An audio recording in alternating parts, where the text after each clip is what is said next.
Hello everybody, this is Toys R Us, and for this new figure unboxing and review we're going to be looking at the vintage Beast Wars reissue Tigertron figure. So what we're going to do with this video, we're going to have a detailed look at him in both of his modes.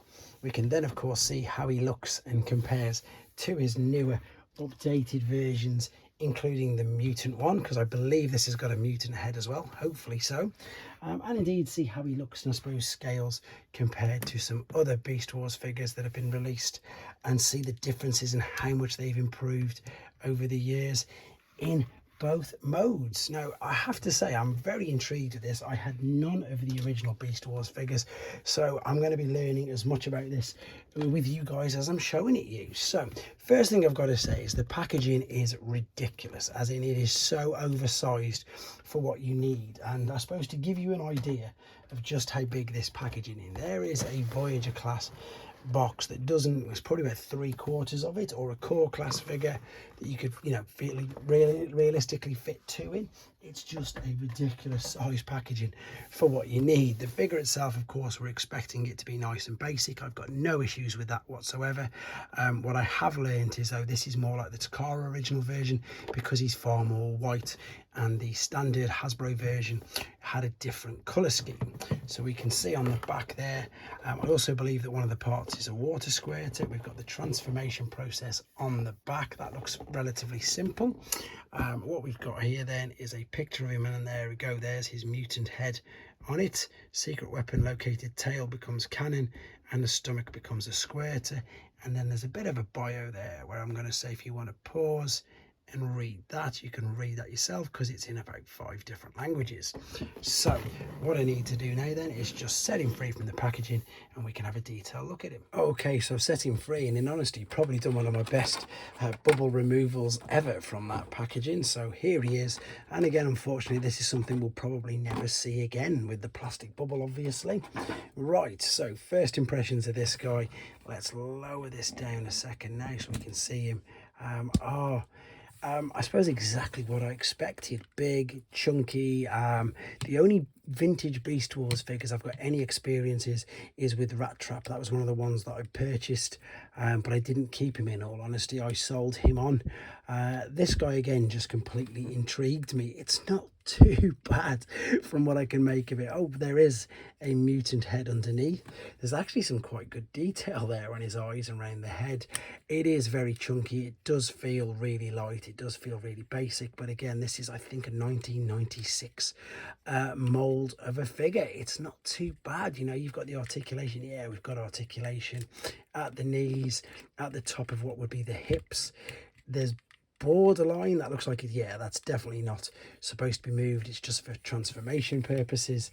Now I also believe, and again please correct me if I'm wrong with everything, if I like to learning, that he was just a redeco of one of the Cheetor molds. So here is a newer, up-to-date Cheetor mold, funnily enough from Kingdom, not the new Rise of the Beasts one. That would be very, very unfair. So that's so you can see how they've managed to improve and indeed get things better over the years. I don't think, to be honest, let's give you an idea, I suppose, of how big he is compared to some of today's figures, shall we say. So there is, or indeed some G1. So there's a G1 Brawl, there's a core class RC. In fact, let's get him out, let's put him in, and we'll do a better comparison with him later on. There is, of course, Studio Series Cheetor. So this is a big, bulky figure, in honesty. There's another core class Hasbro, and indeed here's a deluxe class Shrapnel Hasbro. So he's, you know, he's a nice big bulky figure. Right, let's put all these away. Let's go straight into the transformation process. It can't be that difficult, and they're on the back, so I should be able to do this. So here we go. Yeah, so let's take off the accessories. They come out easily enough. Yeah, that must be the water pistol. Look, you can press, that'll suck up the water and then you can spray that. That's a lovely little, I suppose it's a great kids gimmick, isn't it? Let's be honest, that's what we're after.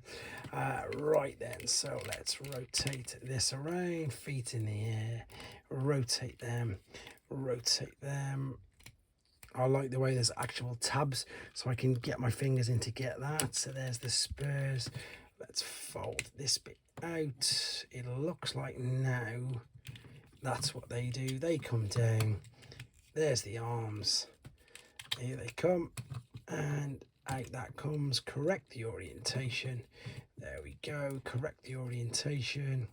Make sure this, yeah, I would imagine that's got to be out of the way, otherwise I won't be able to do that. There it is. That wasn't too bad at all. I really don't know what to expect with these figures, but I'm pleasantly surprised.